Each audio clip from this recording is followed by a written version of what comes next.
So hello students, welcome to my channel maths Adda. तो आज हम लोग को स्टार्ट करनी थी एक्सरसाइज 9.1।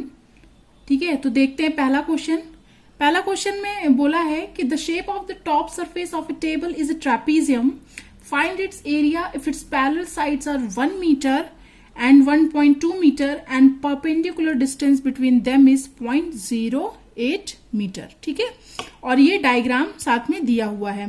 तो इसमें भी शो कर दिया है कि ये जो ट्रेपीजियम साइज की टेबल है, इसमें क्या है, जो पैरेलल साइड है उनका डायमेंशन हमें दिया हुआ है और दोनों के बीच की डिस्टेंस जो है, दोनों पैरेलल साइड के बीच की डिस्टेंस दी हुई है जिसको हम हाइट कहते हैं, वो भी दी हुई है 0.8 मीटर। ठीक है, हमें क्या करना है, एरिया निकालना है इसका। ठीक है,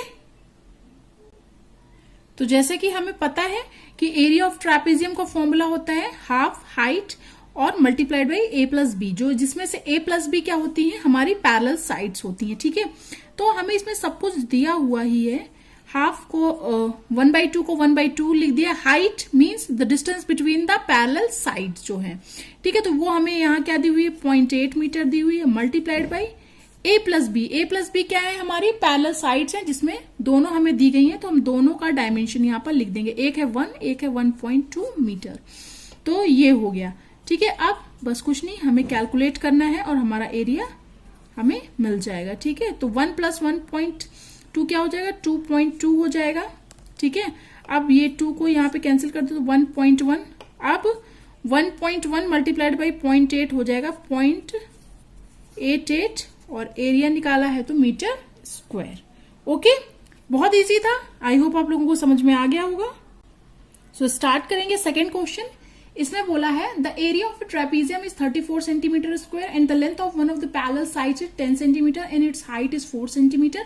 find the length of the other parallel side. ठीक है, तो सेम क्वेश्चन है कि एरिया ऑफ ट्रेपीजियम हमें दिया गया है 34 सेंटीमीटर स्क्वायर और length of one parallel side हमें दी गई है। ठीक है ना, आप गिवन लिख लीजिएगा, मैं आपको डायरेक्ट सॉल्व करके सिर्फ समझा रही हूं कि क्या होगा। ठीक है, गिवन आप अपने आप से लिखेंगे, अदरवाइज वीडियो बहुत लंबे हो जाते हैं। तो area of trapezium is equal to क्या होता है, half multiplied by height multiplied by sum of parallel side. ठीक है, तो एरिया ऑफ ट्रेपीजियम हमें क्वेश्चन में दिया गया है, जो कि दिया हुआ 34 सेंटीमीटर स्क्वायर। ठीक है, 1/2 ही रहेगा। One of parallel side 10 centimetre है, इट्स हाइट क्या है, 4 सेंटीमीटर। हाइट है हमारी 4, तो यहाँ हम 4 लिख देंगे। एक पैरेलल साइड 10 दी गई, दूसरी नहीं दी गई, दूसरी ही हमें कैलकुलेट करनी है। तो बस कुछ नहीं, एक ही अननोन है, पूरी इक्वेशन हमारे सामने है, झट से कैलकुलेट कर लेंगे हम लोग। तो 10 + b इज इक्वल टू क्या हो जाएगा, 34 के पास चला जाएगा 2 मल्टीप्लाई में। ठीक है, नीचे आ जाएगा 4, ये हो गया। इसको हम लोग कैलकुलेट कर लेते हैं, तो ये आ जाएगा 10 + b इज इक्वल टू 17। ठीक है, b इज इक्वल टू 17 - 10। ठीक है, ये हो जाएगा 7 सेंटीमीटर। तो other parallel side of the trapezium क्या हो गई, 7 सेंटीमीटर उसका डायमेंशन हो गया। ओके, बहुत इजी था। आई होप आप लोगों को समझ में आ गया होगा। सो स्टार्ट करते हैं थर्ड क्वेश्चन। इसमें बोला है length of the fence of a trapezium shaped field ABCD। ये एक ट्रेपीजियम शेप की क्या है, फील्ड है, जिसमें क्या है, length of the fence of a trapezium 120 metre दे रखा है। ठीक है ना, तो मतलब कि ये जो पूरी फेंसिंग है इस फील्ड की, इसका मतलब 120 मीटर डायमेंशन दिया है, मतलब कि ये क्या दिया हुआ है, पेरीमीटर दिया हुआ है। मैंने बताया था ना पेरीमीटर क्या होता है, तो ये हो गया पेरीमीटर। और बोला है फिर if BC is equal to 48 centimetre, ठीक है, CD is equal to 17 metre and AD is equal to 40 metre. Find the area of the field sides AB is perpendicular to the parallel sides AD and BC। Same इसमें भी trapezium वाला फॉर्मूले से ही हम इसे calculate करेंगे। तो पहले क्या दिया गया है, हमें पेरीमीटर दिया गया है। तो पेरीमीटर इज इक्वल टू क्या होता है, पहले तो ये लिख लेते हैं, पेरीमीटर ऑफ ट्रेपीजियम, यहाँ पर ट्रेपीजियम का है तो trapezium ABCD is equal to क्या होगा, AB + BC + CD + AD होगा। ठीक है ना, AB + BC + CD + DA, ये हो गया। अब पेरीमीटर हमें दिया गया है 120 मीटर। ठीक है, अब इसमें से क्या है कि AB हमें दिया गया है, आई थिंक नहीं दिया गया है, AB हमें कैलकुलेट करना है। तो AB को हम एज इट इज लिख लेंगे। BC, CD और DA 3 साइड्स इसकी दी हुई हैं, तो हम तीनों वैल्यू लिख लेते हैं इसमें। BC है 48 प्लस CD है 17 प्लस AD है 40।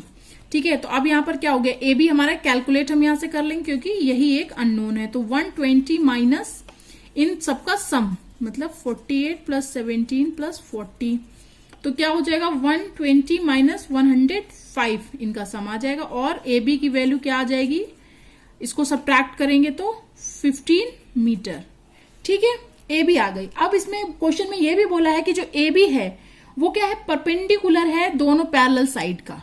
ठीक है, मतलब AD और BC की ये परपेंडिकुलर है। तो अब हम फॉर्मूला लिखते हैं ट्रेपीजियम का, एरिया ऑफ ट्रेपीजियम ABCD।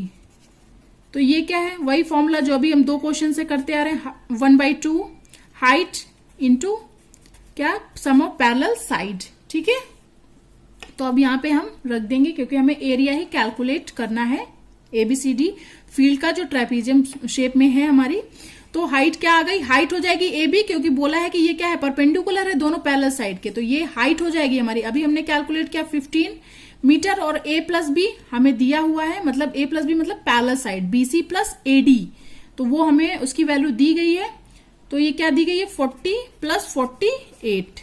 ठीक है, BC है 48 और AD है 40।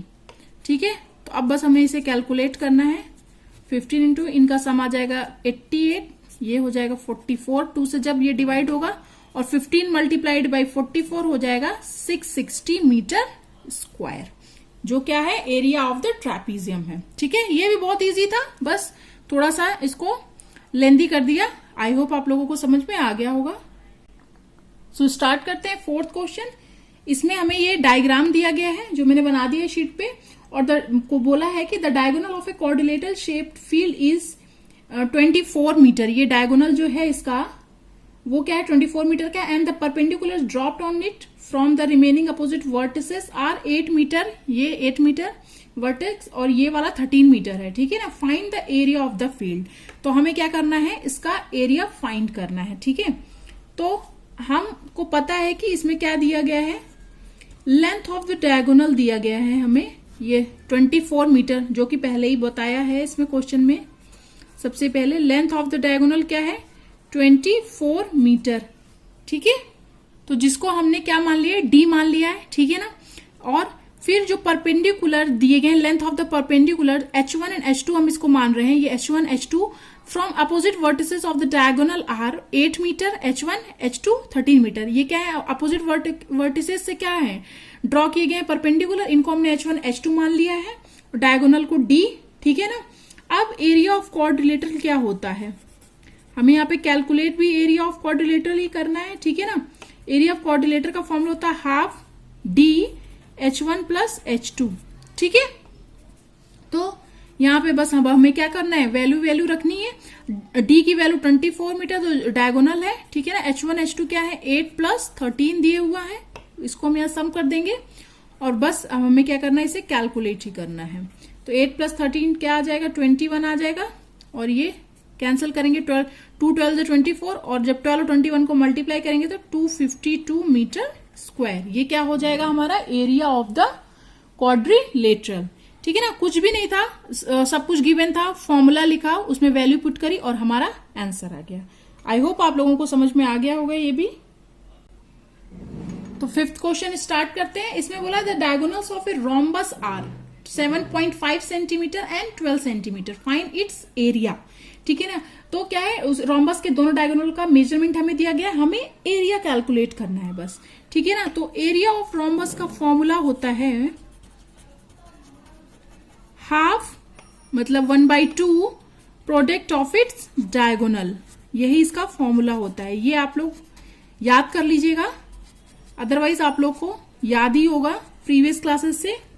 तो ये फॉर्मूला तो मैंने लिख दिया, अब इसमें क्या है, बस वैल्यू पुट कर देनी। हमें दोनों डायगोनल्स की वैल्यू दी गई है, तो कुछ नहीं, वैल्यू पुट कर देते हैं, प्रोडक्ट ऑफ डायगोनल, तो ये हो गया। अब इसको कैलकुलेट कर लेंगे, तो 2 6 12 और 7.5 जब मल्टीप्लाई होगा 6 में तो क्या आ जाएगी वैल्यू, 45 सेंटीमीटर स्क्वायर। ये हो जाएगा एरिया ऑफ द रोम्बस। ये तो बहुत ही छोटा क्वेश्चन था, आई होप आप लोग को समझ में आ गया होगा, सिर्फ और सिर्फ फॉर्मूले में वैल्यू पुट करनी थी। सो स्टार्ट करते हैं 6th क्वेश्चन। इसमें बोला है find the area of a rhombus, इसमें भी एरिया ऑफ रोम्बस निकालना है। हुज साइड इज 5 सेंटीमीटर, जिसकी साइड कितनी रोम्बस की 5 centimetre, and whose altitude is 4.8 centimetre, जिसका एल्टीट्यूड है 4.8 centimetre means height. If one of its diagonal is 8 centimetre long, अगर उसका एक डायगोनल 8 सेंटीमीटर का है तो find the length of the other diagonal, हमें अदर जो डायगोनल है दूसरा उसकी लेंथ निकालना है। ठीक है, तो इसमें सबसे पहले हम मान लेंगे जो हमें कैलकुलेट करना है अदर डायगोनल रोम्बस का, उसको हमने x मान लिया। Let the length of the other diagonal of the rhombus be x। Okay, so other diagonal हमने x मान लिया था। और रोम्बस क्या है, जैसा कि मैंने आपको पहले भी प्रीवियस चैप्टर्स में बताया है कि स्पेशल केस ऑफ पैरेललोग्राम होता है। ठीक है, तो the area of a parallelogram क्या होता है, बेस इनटू हाइट होता है। ठीक है, इनका प्रोडक्ट होता है एरिया ऑफ पैरेललोग्राम। ठीक है, तो द एरिया ऑफ जो रोम्बस है वो भी क्या हो जाएगा, बेस इनटू हाइट हो जाएगा, क्योंकि it is also a special case of parallelogram. ठीक है ना, ये पैरेललोग्राम लिखा हुआ है, आप लोग समझ लीजिएगा। ठीक है, अब जब एरिया ऑफ रोम्बस क्या हो जाएगा, बेस इनटू हाइट हो जाएगी, तो यहां पर हम वैल्यू पुट कर देंगे, क्योंकि साइड क्या है हमारा 5 सेंटीमीटर, जो कि इसका बेस हो गया। ठीक है ना, और जो एल्टीट्यूड है वो 4.8 सेंटीमीटर, वो हो गया हाइट हमारा, जैसा कि मैंने आपको बताया भी था। तो वो वैल्यू हम यहाँ पुट कर देंगे, तो क्या हो जाएगा 5 इंटू 4.8, ये क्या हो जाएगा 24 सेंटीमीटर स्क्वायर। ये हो गया हमारा क्या, एरिया ऑफ द रोम्बस। और अभी प्रीवियस क्वेश्चन में हमने क्या पढ़ा था कि एरिया ऑफ रोम्बस क्या होता है, half product of its diagonal. ठीक है, तो अब हम इसमें वैल्यू रख के हम क्या अदर डायगोनल की वैल्यू कैलकुलेट करेंगे, प्रोडक्ट ऑफ इट्स डायगोनल।